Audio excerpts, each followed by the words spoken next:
Hey guys, this is Michael with the Jungle Gym Reviews. Today we're reviewing the Mikolo LR01 lateral raise and chest fly power rack attachment.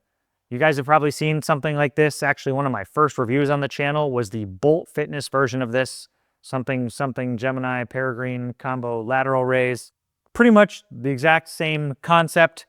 What this is two handles and some sort of bearing lever rack mounted system that simply allows you to do machine-like lateral raise and or chest fly. As with anything that is rack mounted, there are typically some sort of trade-offs.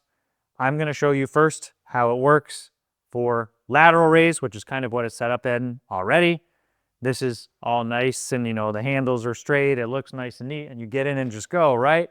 Well, if you do that, there's no resistance at the bottom part of the motion. Good news, they have created this system, this multi-angle pop pin system, to allow you to pick where you want the handles to start.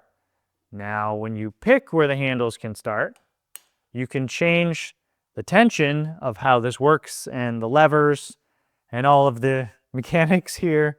But this way, basically, you can start the movement with a little more tension here loaded at the bottom of the fly, which allows you to do your flies with tension somewhere starting pretty fully like right here, which is pretty good for like a plate loaded system.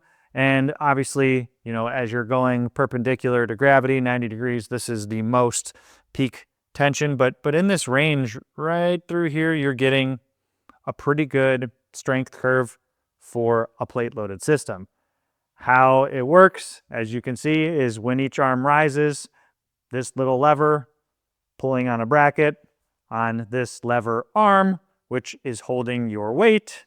This does take both Olympic weights, as you can kind of see in the back here. Simple Olympic weights. It's a plastic sleeve that's actually slid over a metal sleeve. You can actually fit 1-inch standard plates, which is that metal sleeve, or this Olympic plate adapter. That's pretty typical on like cheaper products, is that they have the option to use both. And for the Olympics, they just use a plastic sleeve that has like a set screw with a little Allen key. You're not going to be lifting a ton of weight with this. It's made for accessories. I think the max weight is about 90 pounds per arm. So 90 pounds on this side, 90 pounds on that side. You're not going to really break anything. It's fixed to the rack, so your rack is the limitation. And they only give you about 8 or 9 inches of loadable space on there anyway. I would argue or question what you are doing if you need really more weight than that.